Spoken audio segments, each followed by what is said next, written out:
You are listening to the Marketing Equation Podcast with Martin Shervington. Welcome to the Marketing Equation, and today I'm very excited because I'm joined by Martin, and I'll probably brutalize. I can't get your surname wrong, can I? Lindstrom. No, that's it. I got it right. I love the first name though. Do you know what? There was a meme going around at a certain point in time. I think we both got lucky on the Martins. Hey, there we go. So let's talk. This is, as I said, the Marketing Equation. But you're part of my puzzle at the minute is to try and get perspectives on what marketing is now. And you wrote Big Data, which did very, very, very well. And you've got a new book just coming out now, which by the time this comes out, is probably a bestseller. So let's say it's bestseller. A bestseller to be, which is Small Data. So should we start there and talk about, maybe let's start with Big Data. What was that all about? What was going on in your life? Can I just say one thing? Yeah. I didn't write a book called Big Data. No, didn't you? No, I would like to take the. We'll edit that out. It's not like edit that out, Paul. Definitely edit. That's my producer. I thought you wrote Big Data. No, I wrote biology, B-U-Y-ology. Oh, that was it. That was the great book. No, I got to tell you the funny story. So this is that these podcasts they will get edited. So biology. When you wrote that, I followed you everywhere, right? So I came across it and I went, I want to interview Martin. I want to get in touch, and I didn't contact you. So when you contacted me, I ripped your arm off as the interview goes. You don't realise that. I was like, oh. And then I went to research, and I was looking, and I also went to the Small Data, well, to your website, and it's got Small Data. And I went through, and I picked up something about Big Data. I hadn't read the book, obviously. But that's where it came from. We'll edit all that out, but that's a nice little icebreaker. My producer will now be in laughter, going, what? Martin, I should have set the interviews up. This is exactly what you're doing. I'm so afraid of doing exactly the same, so we're in the same boat here. Well, there we go. So, all right. Well, let's say, so Martin Lindstrom, you wrote Small Data. We're going to talk about that, and it's coming out very soon, probably bestseller already. What's it about? Well, small data is really the counterbalance to big data. I think the issue is that marketeers and just business people in general have completely lost contact with the consumer. I mean, I went to a speech the other day in New York City. We had 3,000 people sitting in the audience, and I asked everyone, how many of you have spent at least one day in a consumer's home over the last year? And 2 people raised their hand. 2 people, right? And so here's the issue. Small data is really what I define as seemingly insignificant observation of our lives. It is what I call human DNA or emotional DNA. And what it is, it's everything from how you place your shoes to how you place your toothbrush in the cup to how you hang your paintings. And that is revealing an insight about who you really are, about your personality, which really is surprising because no one had really discussed that before. Now, the reason why that's so important is because you cannot define love and describe love using numbers. I mean, if I was to ask you why you love your wife, you wouldn't say I love her because of the last 4 digits of her cell phone number, right? So the reality is we need a counterbalance. You could say where big data is all about correlation, small data is all about causation, the reason why.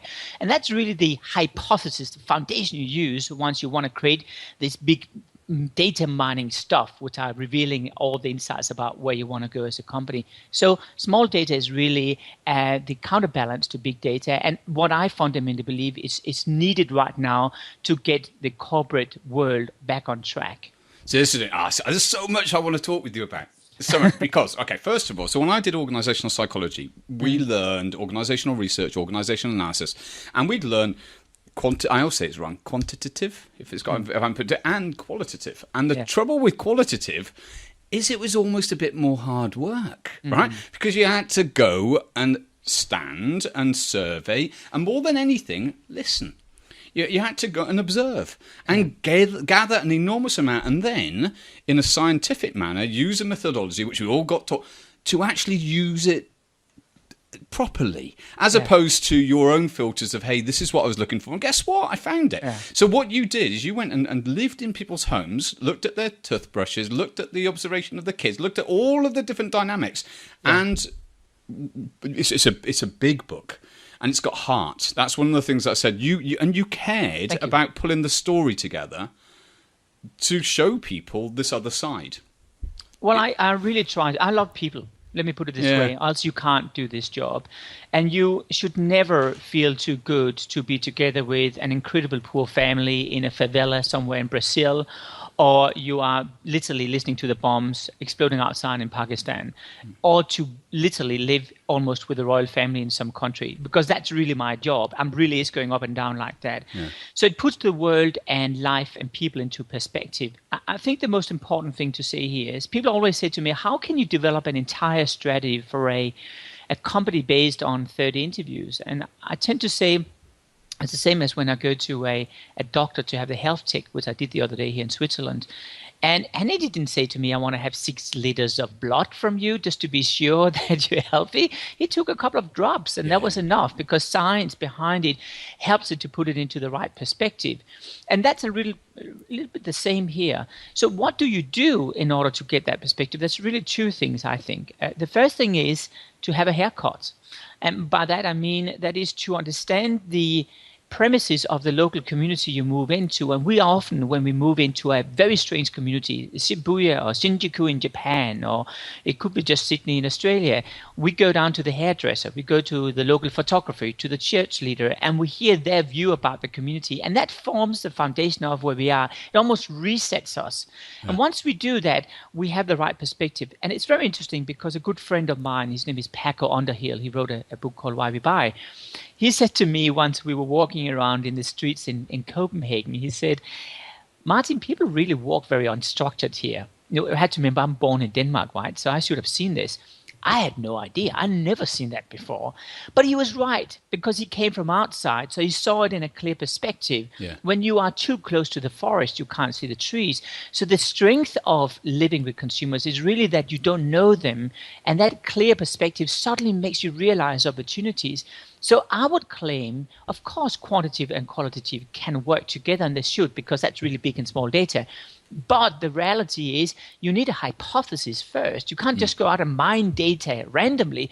And that's really what we do right now with big data. You need a hypothesis, and that's really small data, right? Yeah, well, so let me tell you the other part of the story I'm excited to tell you.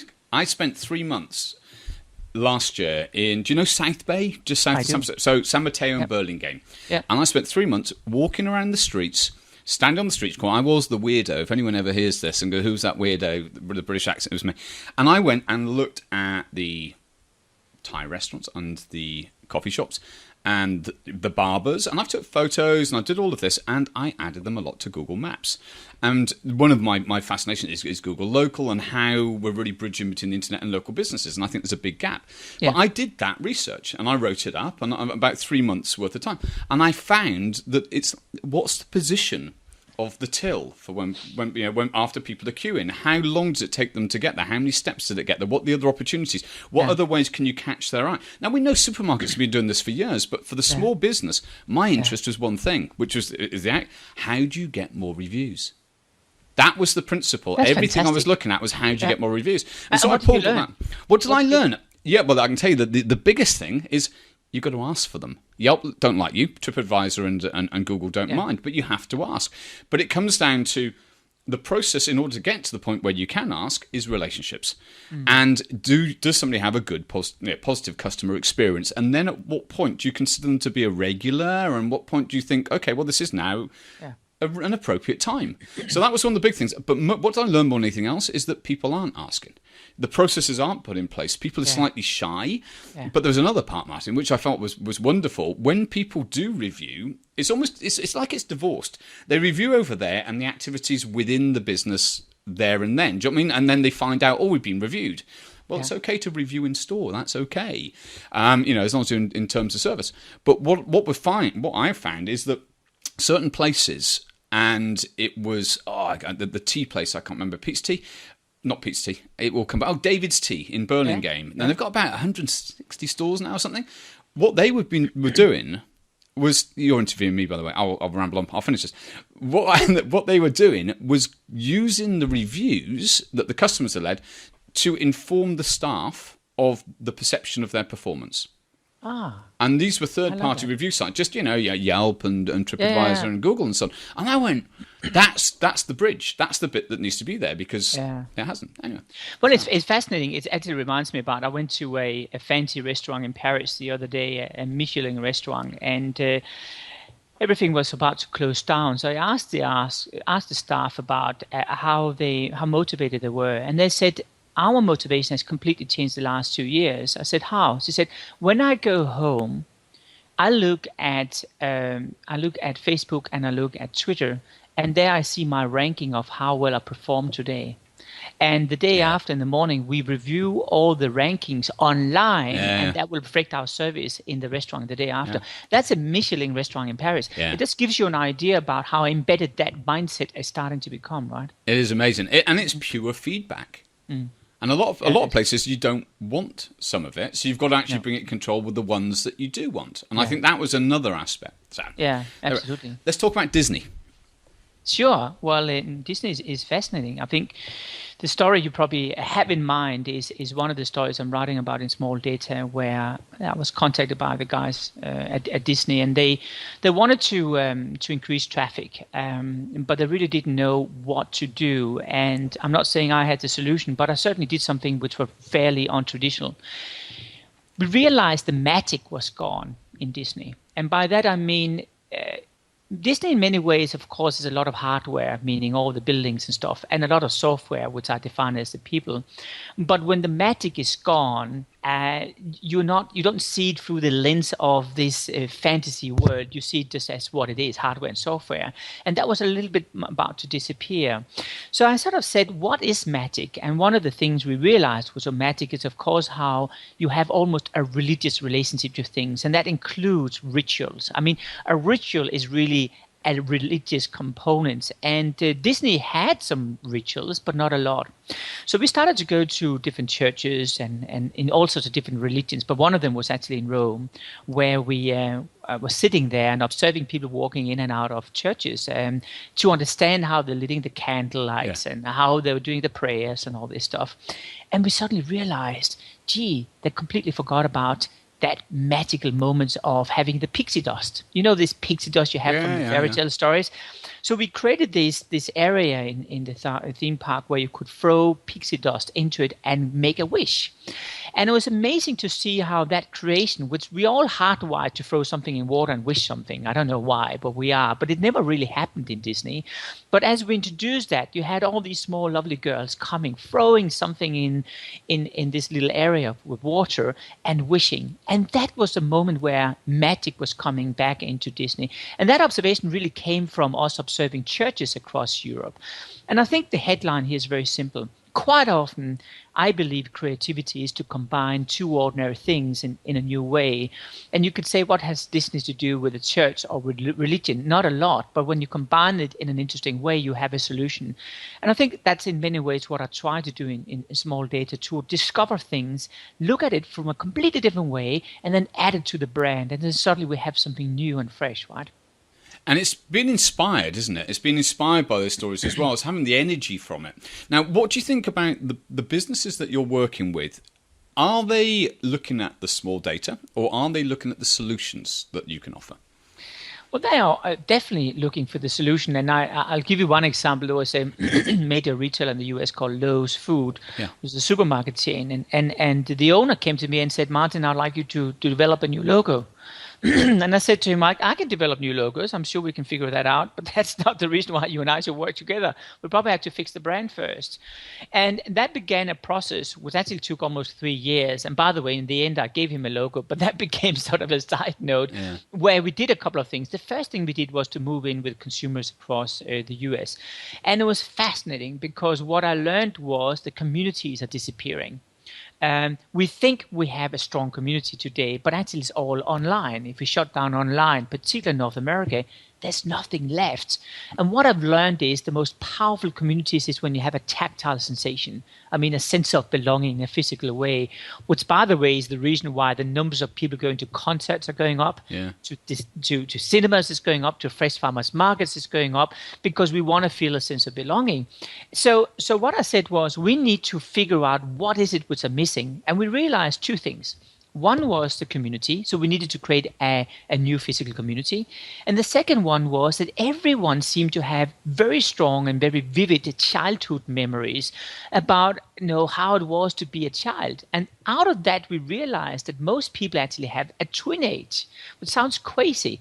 But what I realized is you have an age and I have an age, a physical age. And then we have our twin age, which typically is much younger. I mean, my twin age is 16 years of age. How old are you inside? Probably 22 still. 22? Yeah. Yeah.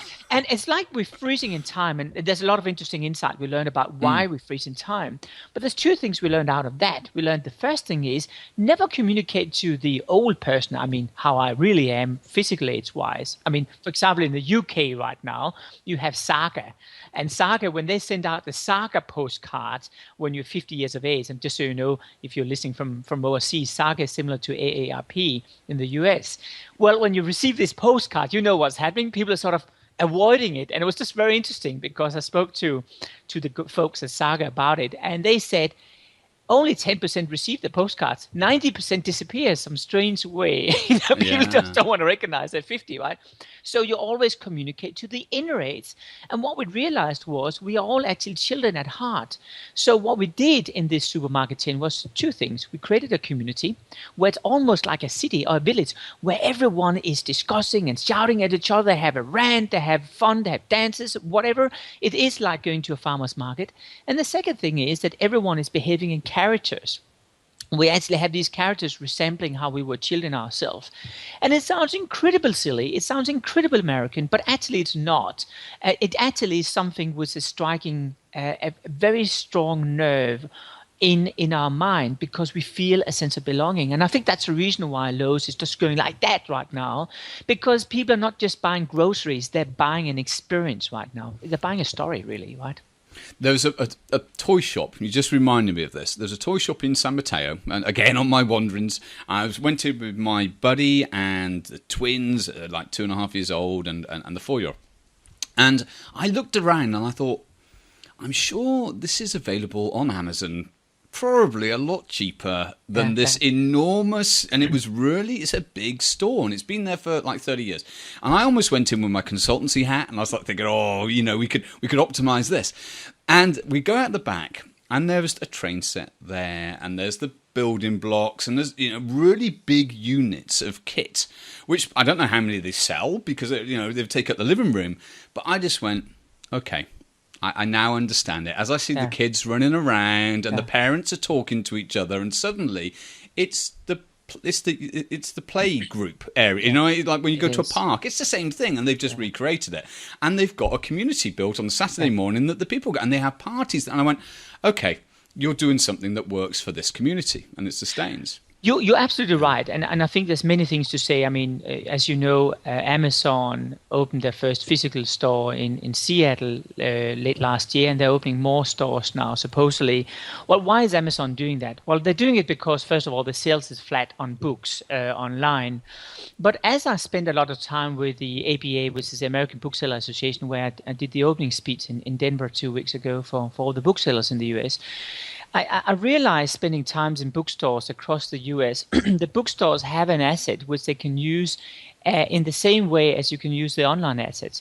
When you have an author coming in, today the bookstores are not using that asset. This author has an enormous amount of content and insights and, of course, a lot of followers. And one of the things we talked a lot about was to say, get that equity, that brand equity, and use it so you become a broadcast station in your local bookstore, right? And make sure that you follow the guide around with a periscope camera and you see what books do you like? What do you read yourself? And you film the guy, and Rowling is taking down this book and she's saying, I love this book. Actually, that was my inspiration. Starting people on a journey, but it's not just online or offline. It is clicks and mortar.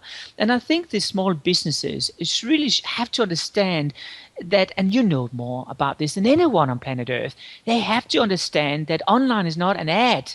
And it is not just having 700 friends on Facebook. It is to embed yourself into the communities. It is to share a language and a story which everyone feels part of, is captivated with, and then they spread the word of mouth.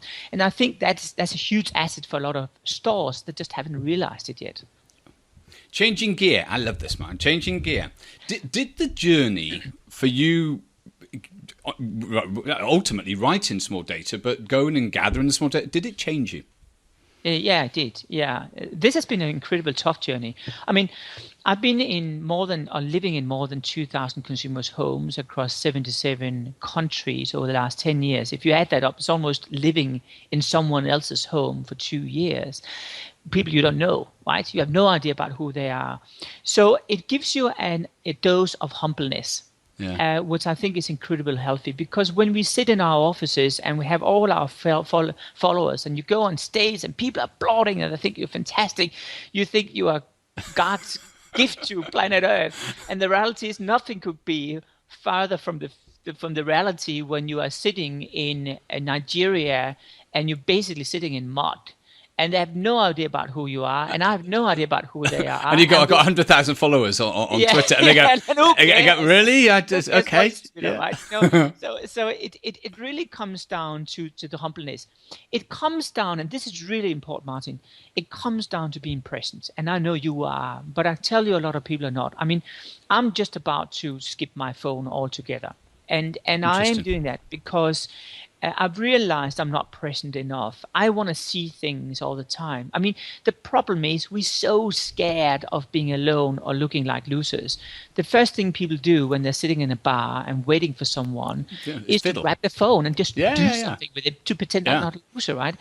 So what I realized is if you wake up for a second and start to observe and take on board all the information, and quite often I do a test with myself. I sit in airports, I close my eyes, and I see the world without having my eyes opened. And then I control if I'm seeing the right stuff as I'm opening the eyes, and I train my senses that way.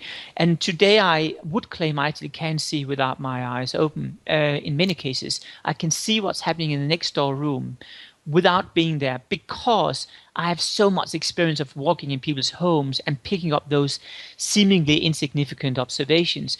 So yes, what has changed is I'm more observant. I certainly have realized that this is fascinating stuff.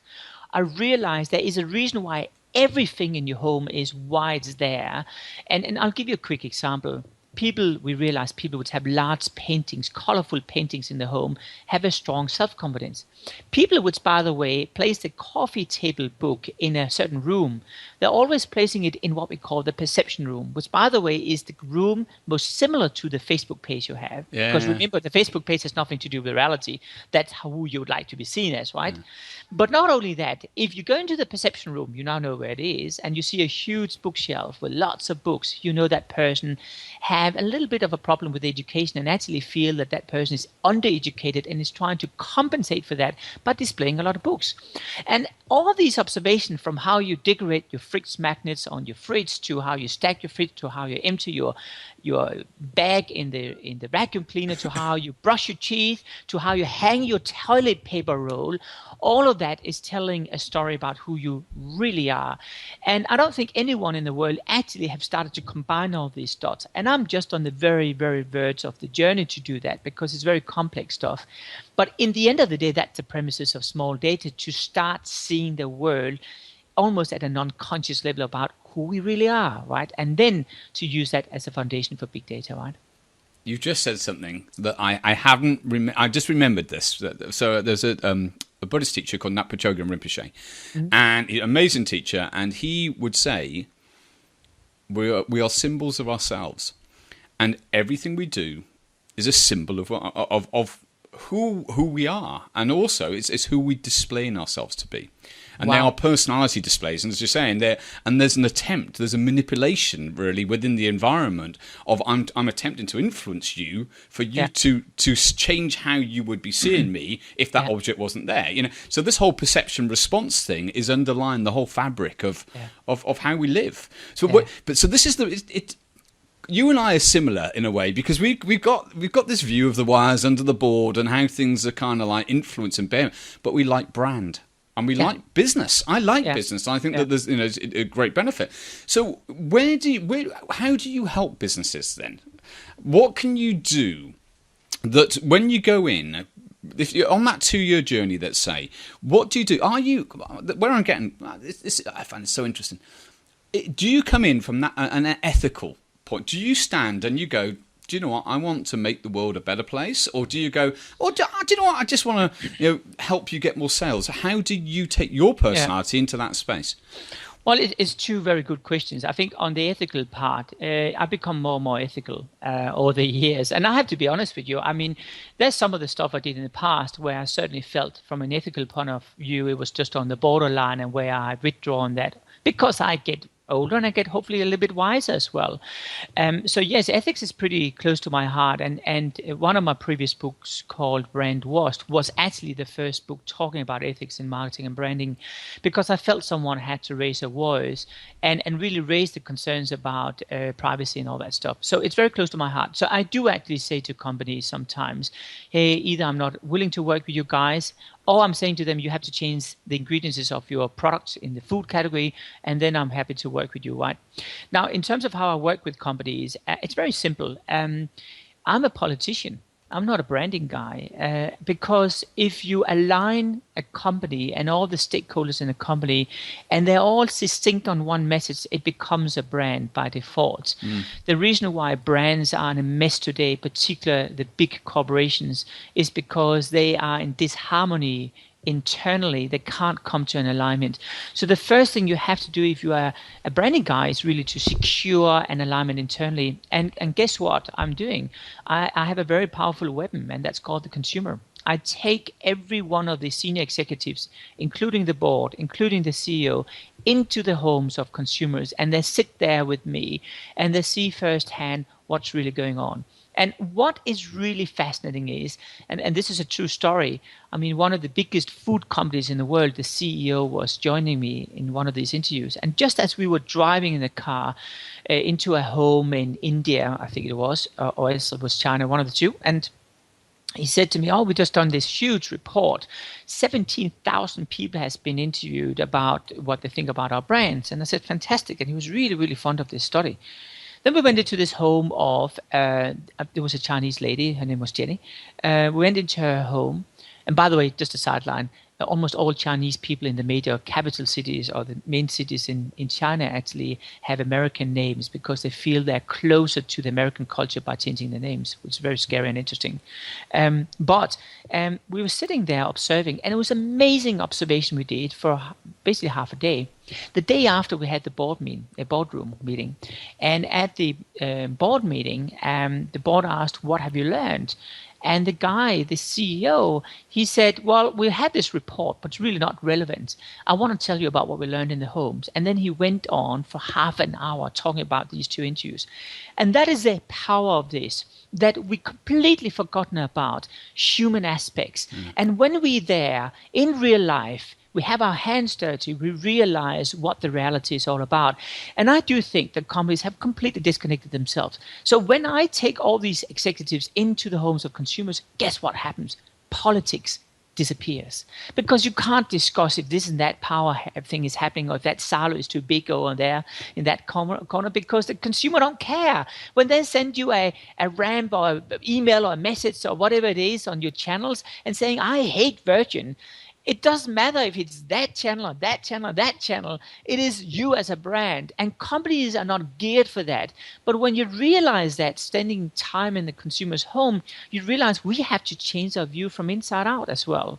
So this is really the way I line hold organizations. And then we go through a lot of processes where it's all about alignment. And in the end of the day, what happens is when I say, this is what the consumer says, everyone agrees, we just do it. We just change the company because the borders and the silos are gone. How do they get on with being present? Because I find that, I think the simple fact that you mentioned that word at this time is fascinating, because I mean, this would be another hour, but the idea of not using your mobile phone. Do you know Chris Brogan? He's been a mentor of mine for quite a while now. He said, switch your social notifications off. Life-changing. Switch them off your mobile. You do need. Now, the difference is, with a CEO, the relationship that you have with them, are they able to go, do you know what, I'm going to listen to you, Martin, and I'm going to change my behaviours, because that's actually what's required, isn't it? And then paying attention is training. It takes time. It is, and I'm going to tell you something really provocative. time after time, I realized that really good CEOs, those where I want to follow this guy, are the ones which are able to be present. Yeah. They're the ones who doesn't care about their phone or they're hanging on the screen to check the share price every second. I have to tell you, the really bad CEOs are the opposite. And I do think that if there's one thing you do when you employ a good CEO, you're employing that person because of the person's instinct. And remember, an instinct is an accumulation of experiences through a lifetime, which you may not be able to articulate in a rational way, but you feel this is the right way. You don't employ people because they can read numbers. And if you do, then you have an analyst employed or you have a CFO employed for that. So I do think that that's where there's a difference, because if you follow an instinct, quite often you are predicting the future. If you're just mining big data, you're actually mining the past. And I think both you and I know if you're mining the past, we will end up in the past. So I think the reality here is that yes, they have to be present. How do I do that? Well, when we run our 48-hour workshops, which really is running over 2 days and running until 4 a.m. in the morning, which I'm not kidding here, with the senior executives, I take their phones and I shut them down, all of them. And they probably hate me for the first day. Yeah. And then it's kind of revealing for them because they realize they actually start to be more present and more creative. But it's very hard and you need to have a reason why. And there was one guy attending a workshop in North Carolina, I think it was. And he was so addicted to the phone that every time he looked down at the phone, I had a special poster in the meeting room where we did the workshop. I had noted it down. He was up to 182 times after about 3 hours. And I said to the guy, listen, either you stay in this room or else you leave, because you don't know what has gone on. You cannot multitask. And later on, he just disappeared. I never heard about him since. But I think in many ways, it's symptomatic that if you're not present, why bother being together with people? You just be behind on your screen and then learn things there instead, because this is not how you learn about life. Sorry for being so black and white, but I really mean it, right? No, and I've had the same experience, and I've gone through a massive change in the last year around that, and it changes what you see. I know it sounds so obvious to say it, but you know what I mean. It's like you see everything so differently, and when you don't have your internal dialogue running as well. Yeah. However, what I want to do is come back round to one of the jobs of marketing is to influence people's minds. Their auditory, I like that. Their feelings and how they see things. So, and we know that has value. So we've got the ethics in place. We've got good brands. So here's the big punchline question for you. And I could have asked you ahead of time, but I didn't. If there was a marketing equation, what would you say it was? I ask everyone the same question. What would be the market from where you are now? We're looking at small data. It doesn't have to be math. We don't have to put numbers in it. If there was, is it heart and soul and anything? I don't want to put words in there. Anything? I'll go quiet. Well, I would say that, first of all, back to the reality is that 85% of everything you and I do every day is subconscious. And we're deeply affected by things around us without us being aware of it. I'll give you an example. I went into a hotel room some time ago and suddenly I had this huge urge to have some M&Ms and eat them. And I went into the mini bar. There was nothing. I went down to the lobby. I bought my M&Ms. And it's not like I'm eating M&Ms every day. I haven't done it for 4 years. And then I realized that the carpet had round circles with colors in it in my hotel room.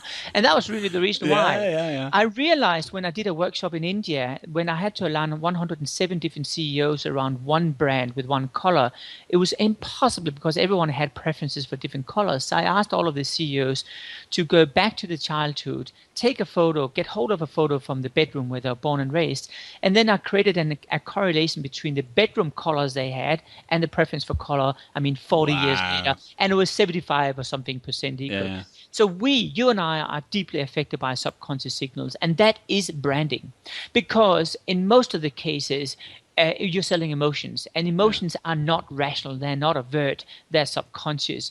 So hate it or love it. Hate or love this industry, but we are trying to sell emotions in cans, and we can only do that by having these invisible cans, because if you are too aware of it, if you're too focused on, I will be persuaded now, the guards will go up. Now, of course, that comes back to the ethical question, which is exactly what I hit on in a book I wrote many years ago called Biology, B-U-Y-ology.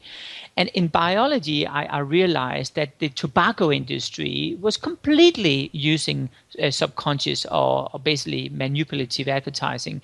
In particular, Marlboro was really good at it because they have all their different colors and all that stuff. And one of the things they did was to use a barcode in red and white. Looked like a barcode. They placed it on all the Formula One cars.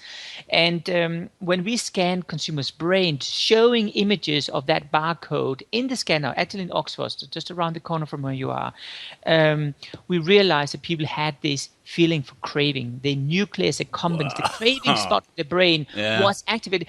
And do you know what was so scary about it? It was not just craving for cigarettes. It was craving for Marlboro, not Camel. They were not affected by Camel at all. And actually, Camel smokers were not affected by the barcode from Marlboro.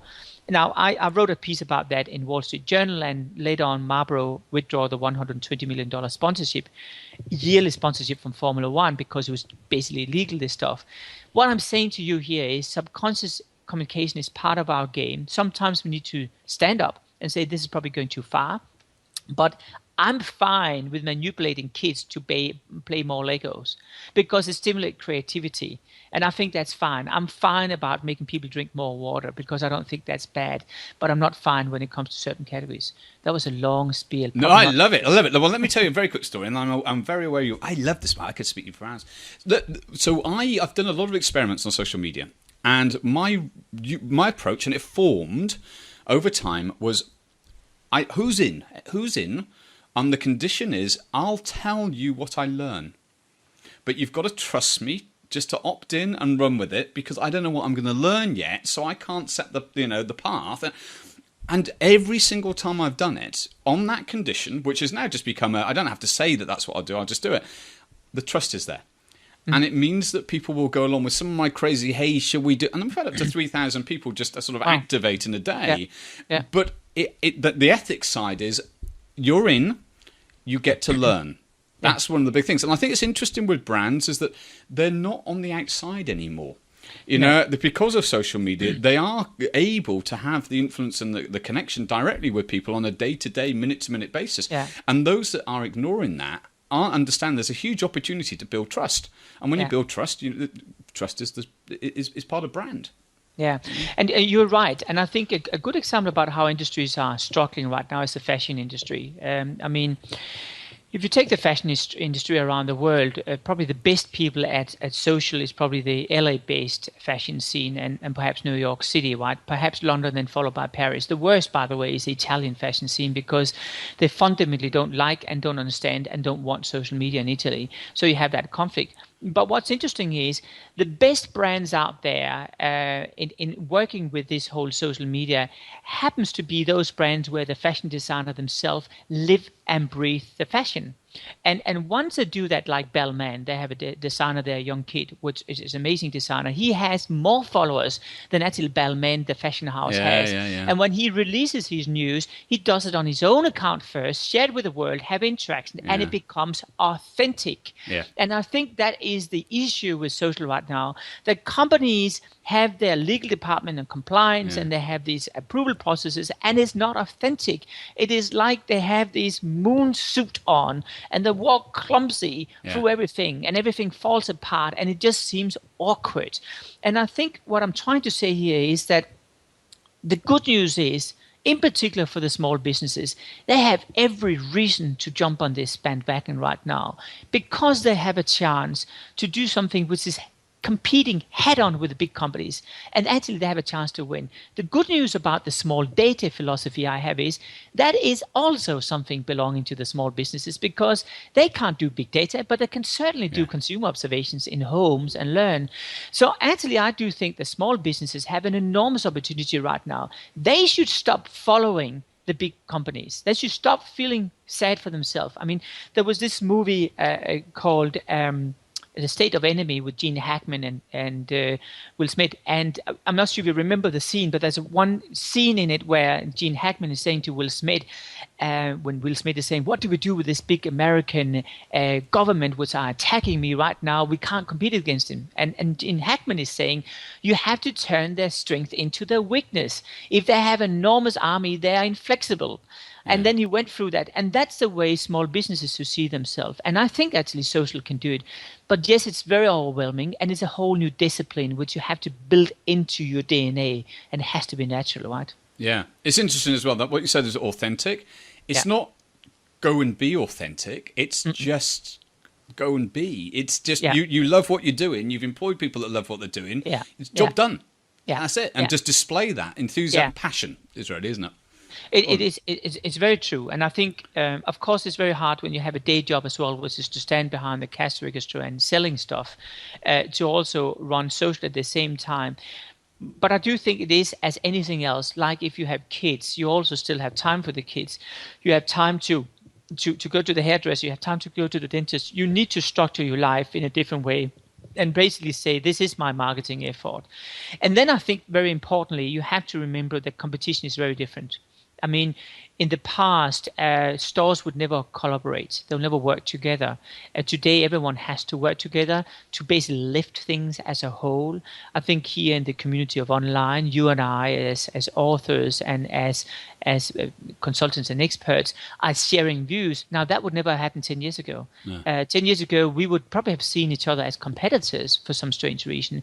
Today, the entire community works together. And I think it's important for everyone to be aware of that everyone around you most likely can help you if you help them as well. And that is this network economy, which I think people struggle with because, will I lose out on something? No, you won't. You just gain more. Do you talk to people in coffee shops? Yeah, I do. A very quick story. In a coffee shop in San Francisco, this guy comes and sits on my table. Right, and I have my laptop up and I was geeking out. And he was determined to talk to me. There was no way I wasn't, right?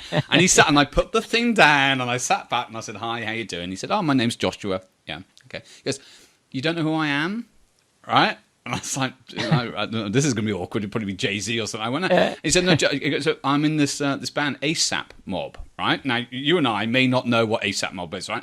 But I heard about them, yeah. You've heard of them? So younger generation, enormous, big YouTube thing, kind of like a hardcore rap, not necessarily much. And he said, don't listen to the music whilst you're in Starbucks on the speaker. But anyway, so the point is, what then happened is we became mates and we were hanging out and having coffee just in the daytime when I was going into the city.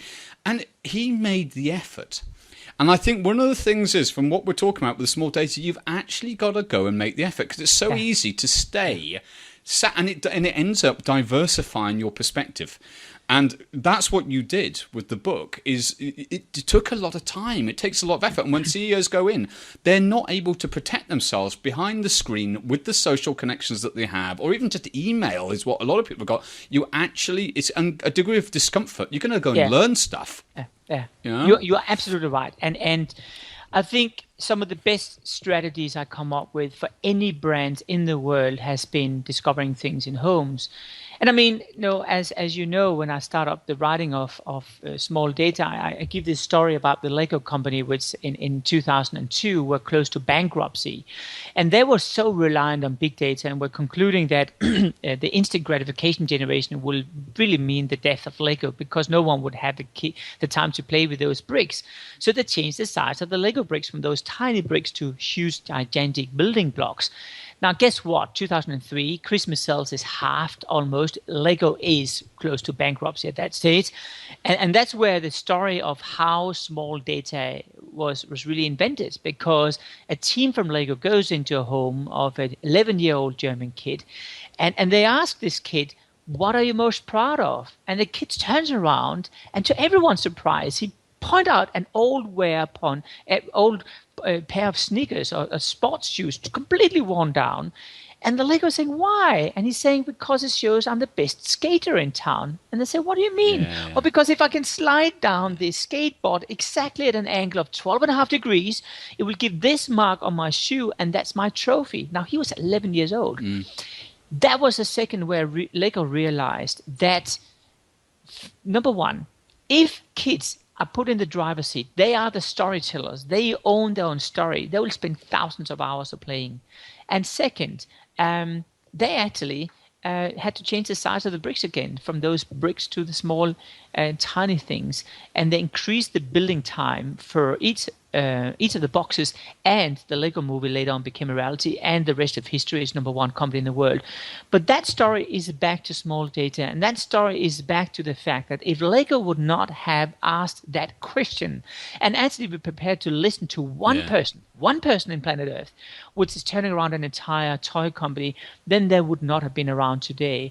And I think this is not just a story about Lego, it's a story about every single company in the world right now which have become completely blind to asking those questions in their homes, thinking they know everything because you can press a button and then you get all this data, and nothing could be further from the truth, right? Awesome. Where can people get the book? Oh, they can get it everywhere. You can go to martinlindstrom.com, and there you can see a lot of videos and trailers and good stuff. You can find me online on facebook.com/martinlindstrom. Of course, you can go to the evil amazon.co.uk, or in the US, amazon.com, or just anywhere in the world. It should be in most stores. In the UK, it's out the 10th of March, and in the US, it's out the 23rd of February. Absolutely fantastic. Martin, you know I love this. You can tell I love this. Those listening on the podcast won't see our facial expressions, but absolutely loved it. That was a marketing equation, everybody. I'm Martin Shumerton. That was Martin Lindstrom. Thank you so much. Thank you for listening to the Marketing Equation podcast, brought to you by plusyourbusiness.com and effective.fm.